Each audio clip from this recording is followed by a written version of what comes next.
At the gallop! Ho!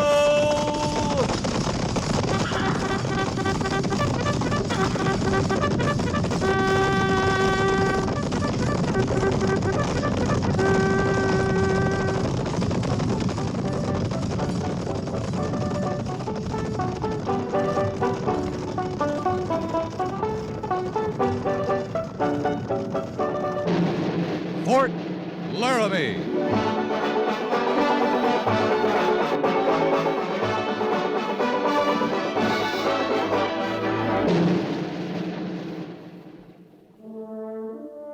Fort Laramie, starring Raymond Burr as Captain Lee Quince.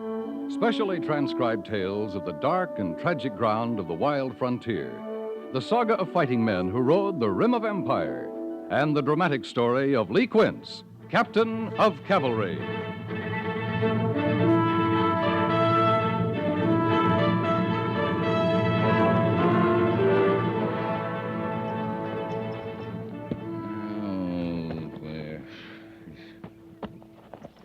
Well, they're peaceful as can be, Captain. I just checked their camp again. They been fed? Yes, sir. Men have just finished feeding them. Well, from all the records I've seen, I got the impression that the Arapaho were more warlike, like the Sioux and Cheyenne. Mm-hmm. But these Indians are... Am I bothering you, Captain? Huh? I say, if you're busy with something, I won't... Oh, no, you're not bothering me, Mr. Syberts. Yes, sir. About the Arapaho, I'm saying they don't seem very warlike to me. Oh, these with us? Yes, sir. They're starving to death. That's why we're moving them.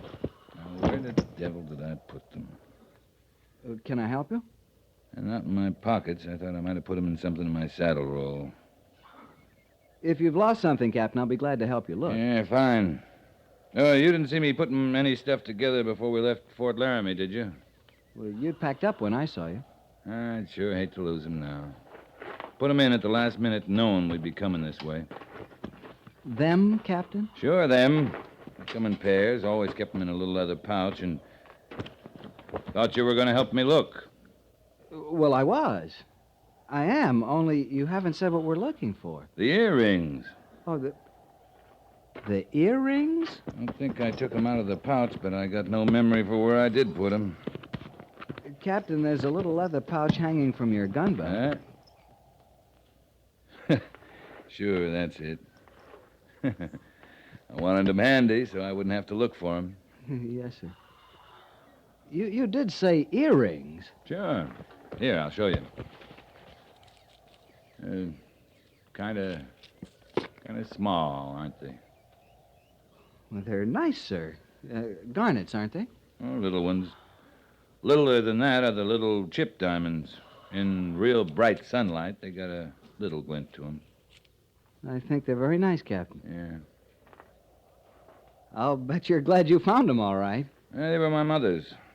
Near to the only bright thing she ever owned, I guess. You wanted to bring them along on this trip, especially. Sure. Don't get up this way too often. Well, glad you spotted the pouch, Mr. Syberts. Captain Where Quince... do you suppose I'd find Harrison about now? He was giving the mess sergeant a hand the last I saw him, but Captain... Well, I'll find him. Wonder if it hurts much, Mr. Syberts. Hurts, sir? Pretty tender around the earlobe. Bet it hurts like sin to have him pierced. I imagine it's very painful, Captain. Yeah. Well, that's one problem we don't have, Mr. Syberts.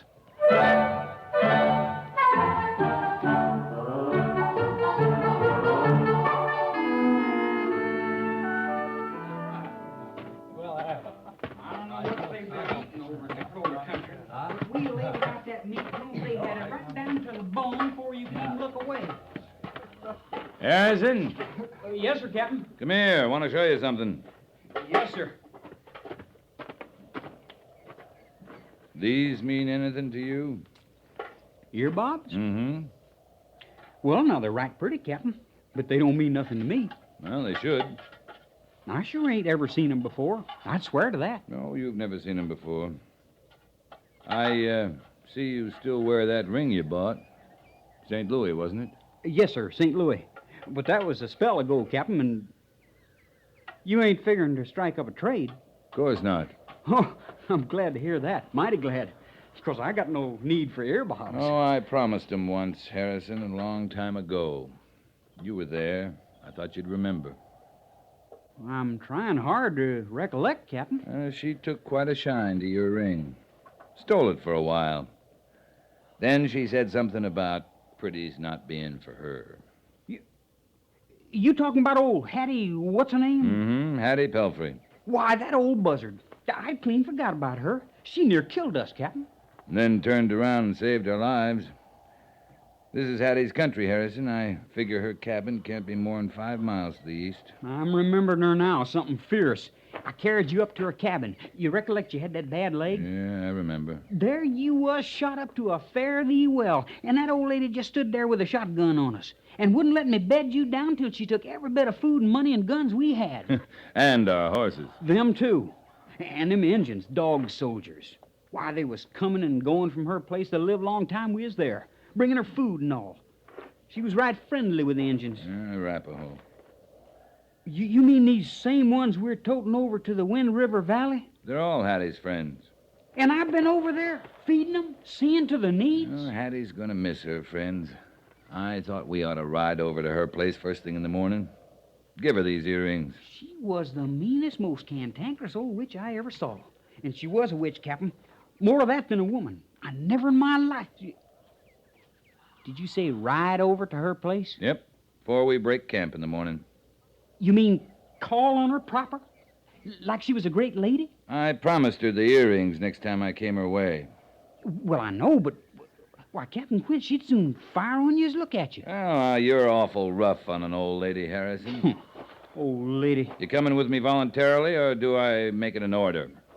I tell you the truth, Captain. I'd sooner face the Sioux Nation armed with nothing but a toothpick. We leave at sunup, Harrison. That is an order. Yes, sir. If you got any money on you, leave it in your ring with Sergeant Gorse. I'm riding there with these earrings and my carbine.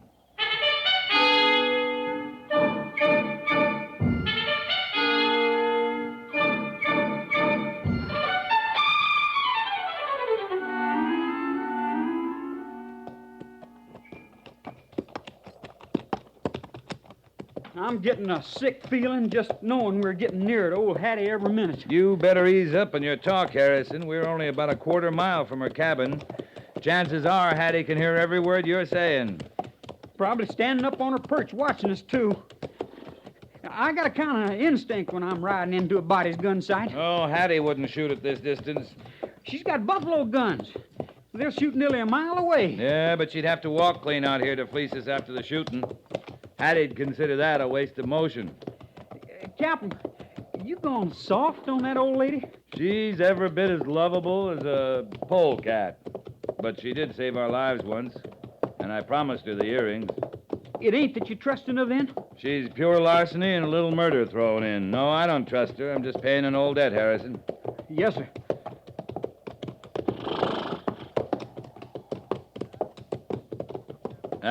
That's the slant of her cabin just beyond the rise.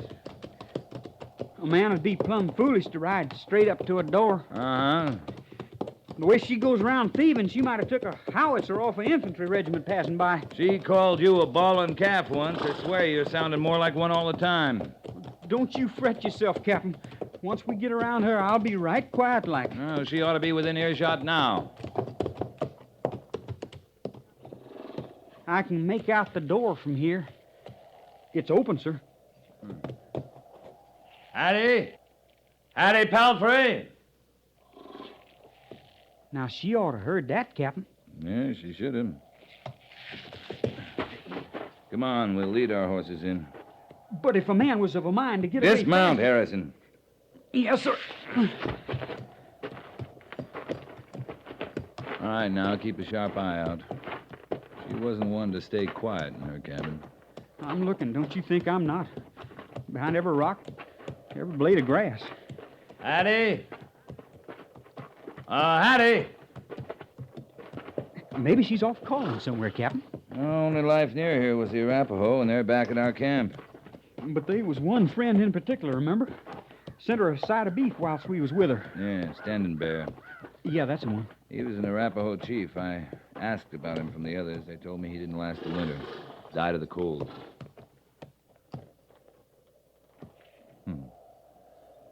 Sure not a sign of her around. Miss Pelfrey? You around somewhere, Miss Pelfrey?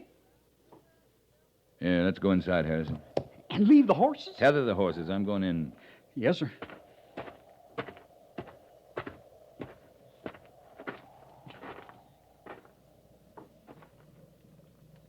Hattie?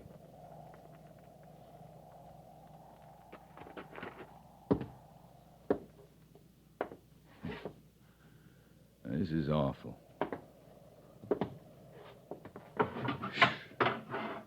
It's filthy.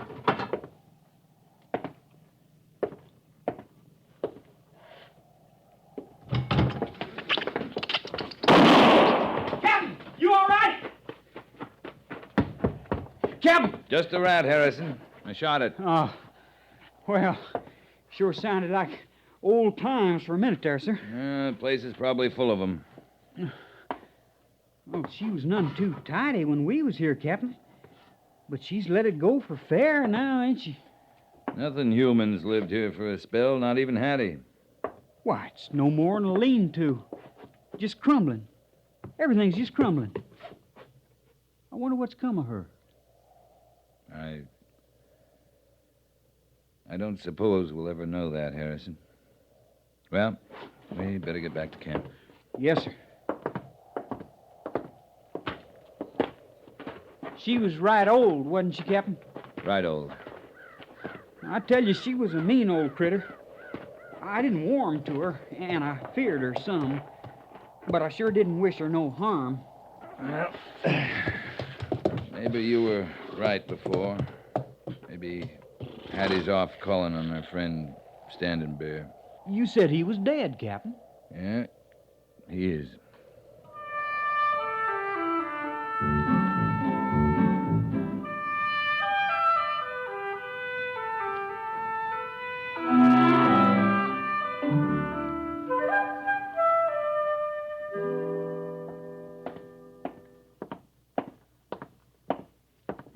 Oh, you come to see Morby too, Captain? They said over at headquarters that Major Daggett was over here expecting me. Major Daggett sick? I don't know. Went over to his office to give him my report. His orderly said they were expecting me at the hospital. Sure hope nothing's wrong. Yeah, well, I better find him. Oh, how's Morby getting along? He's fine. His leg was broken, wasn't it? Yeah, but it's mended. Well, I'll try and look in on him. See you later, Gorse. Yes, sir.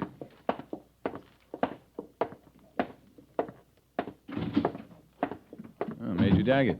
Captain? Lee, it's good to see you. Good to see you, sir. But why over here at the hospital? We can talk in Major Truck's office. You're worn out, aren't you? Yeah, no more than anyone on the duty. 3 weeks is a long time. Any trouble? Moved kind of slow. They were a puny lot, the Arapaho. But we left them at Wind River better off than when we found them. Oh, that's good. In here, Lee. Sit down. Make yourself comfortable.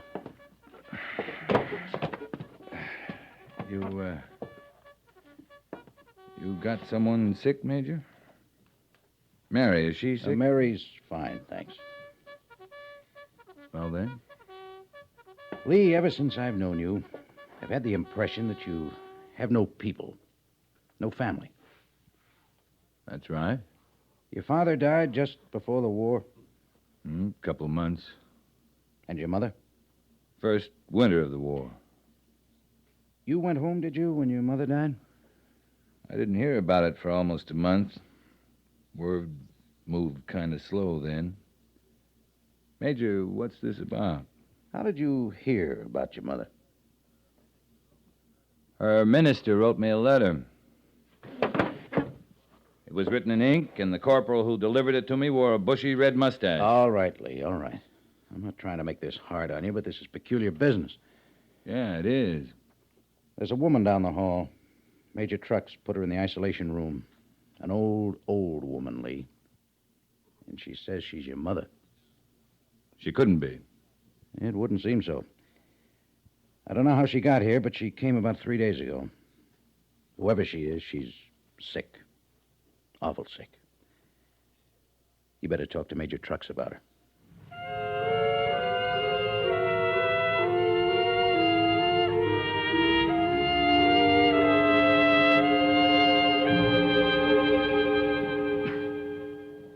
You can look in on her, Captain. Let her know you're here. But don't excite her if you can help it. You want to listen to me, Major? Please. Keep your voice down. I'll be in the ward if you need me. I don't know. Maybe I'm crazy.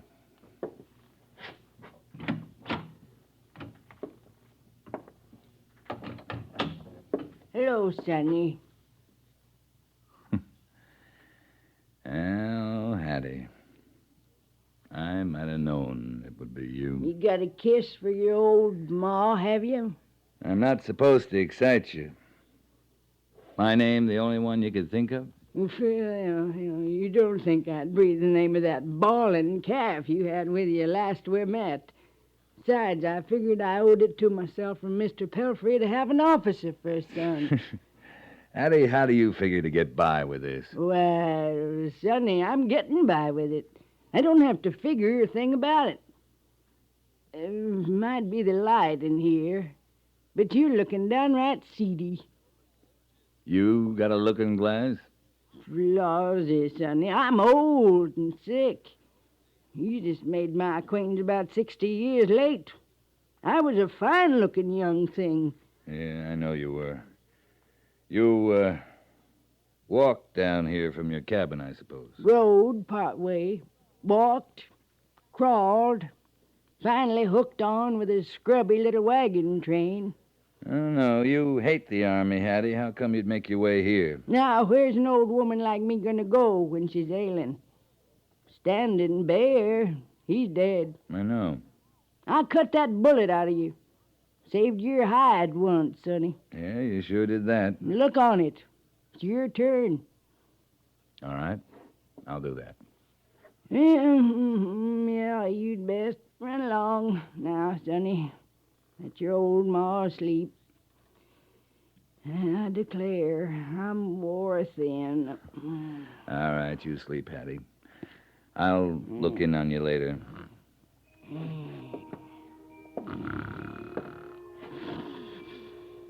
Oh, Hattie? Hattie?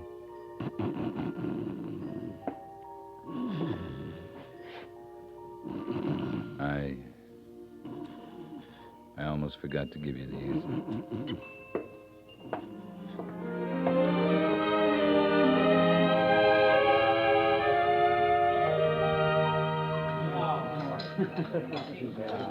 Understand, I'm not calling it a miracle, but the way that old lady's taken hold since you got back, Captain, well, it's an amazing thing to me. Oh, she's a tough one, Hattie is. The men are giving her a lot of attention. That helps her spirit, of course. If it needs helping. Captain, you're not eating much. Something on your mind?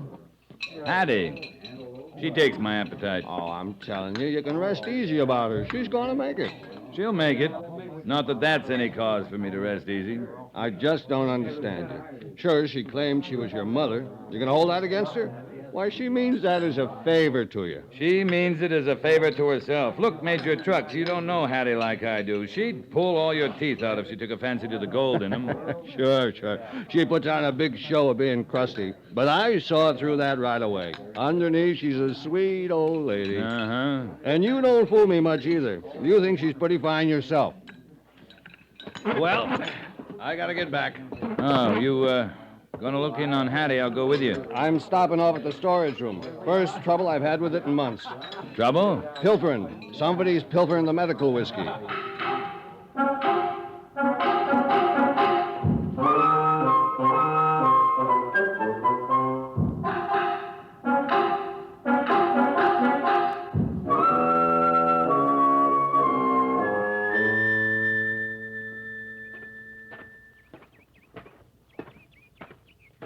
Captain Quince?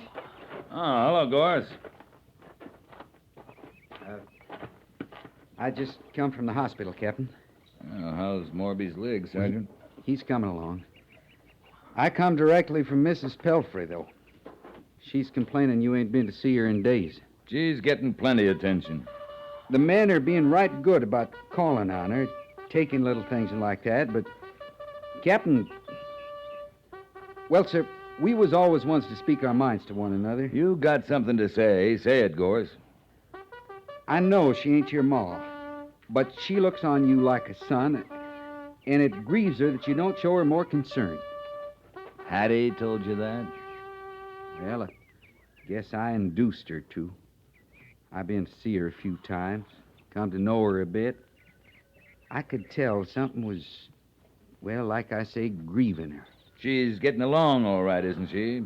Doing a good job of mending? Major Truck says it's near a miracle. But, Captain, that ain't what I'm talking about. You used to be a good judge of character, Gorse. Now, I'm not saying Hattie's all meanness, but I spent some time looking at her from the wrong end of a shotgun once, and I know Captain, if you don't mind, I'd just as soon not hear any more about that. You don't believe me? Ask Harrison. Why, I listened to Harrison a while, too. But I got some stripes on him, and I can shut him up. Mm-hmm. To me, she's just a nice old lady who's poorly. You off duty, Sergeant? Yes, sir. Usually can tell when you are.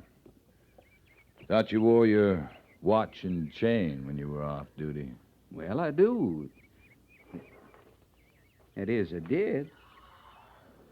Now, that's funny. I swore I put that on special just before I went to the hospital. I think maybe you're right, Sergeant. How's that, Captain? I think maybe I have been neglecting Hattie too long.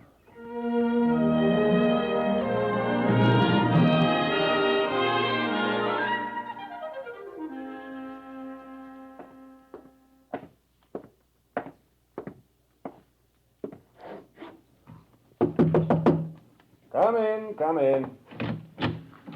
Afternoon, Major Trucks. How's your patient? I'm doing fine.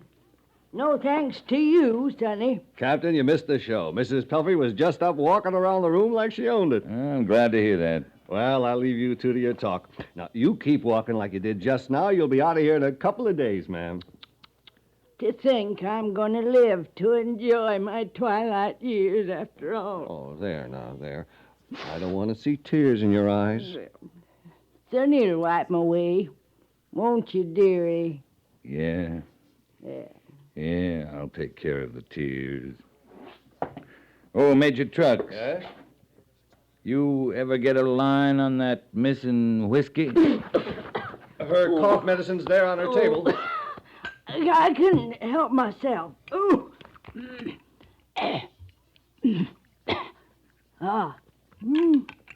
Goes right to the spot. Ooh. What did you ask me, Captain? Oh, nothing. Oh, all right. Well, what are you peering at? You got a fine color, Hattie. I've heard tell of folks recovering from bad spells getting roses in their cheeks, but yours is more of a flush. Body's entitled to a bit of tonic and a potion to soothe her throat. I heard of biting the hand that feeds you, but you come near to stealing it off, don't you, Hattie? I got most the whole caboodle of 'em fooled. But not you, Sonny. Well, it's all right. I tried, nice and motherly like, to tell that Major Trucks I'd spark to a little whiskey now and then. But I seen he wasn't going to make the offer of his own free will. He thinks you're a sweet old lady now. Sweet old ladies don't drink whiskey. Well, you'd be surprised about that, Sonny. Now, me, I've been nursing my own ills for more years than I can tell. There comes a time when a nip is all these old bones will respond to. The earrings look mighty nice on you. Yeah, well, they don't look nice at all, but I mean to wear 'em.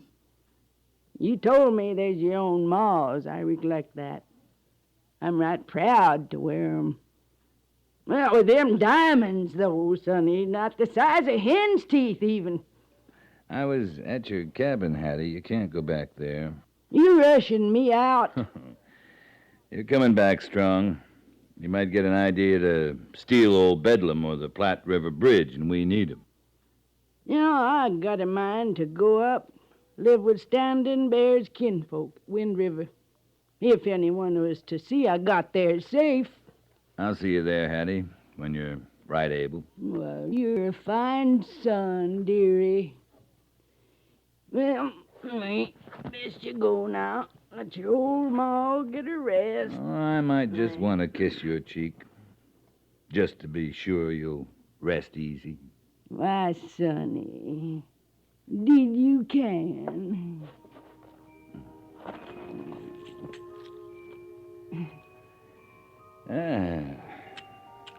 Sergeant Gorse will be glad I found his watch. Now, how do you suppose that got under my pillow? Doesn't matter. Must have been kind of bulky sleeping on anyway. I'll rest easier now, Yeah. sonny. I know you will.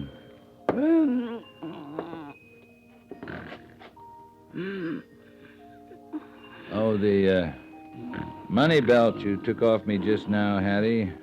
It won't bother you resting none. I took the money out before I came in. Sleep well, Ma.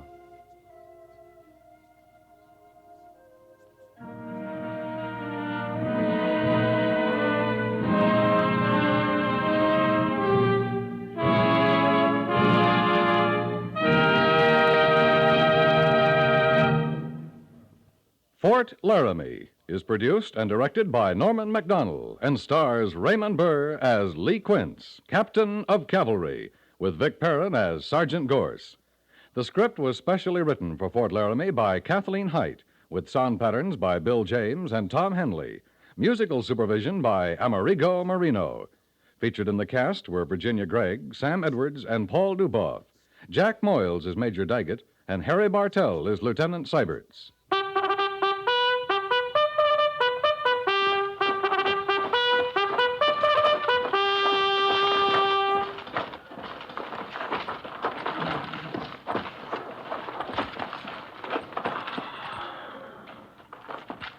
Company, tension! Dismiss!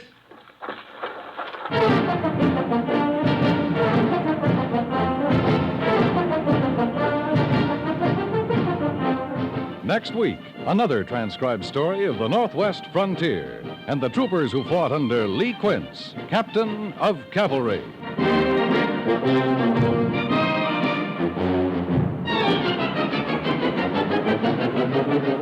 Nobody approves of slums. About 1 out of 9 non-farm dwelling units are in slum condition, and slum conditions don't stay still in a neglected house or area. Unless someone takes action, slums will grow unchecked. If you'd like to take action, CBS Radio urges you to write to the American Council to Improve Our Neighborhoods for their free leaflet that explains what everyday citizens can do to prevent and eliminate slums. Just write to Action, Box 20, New York 19.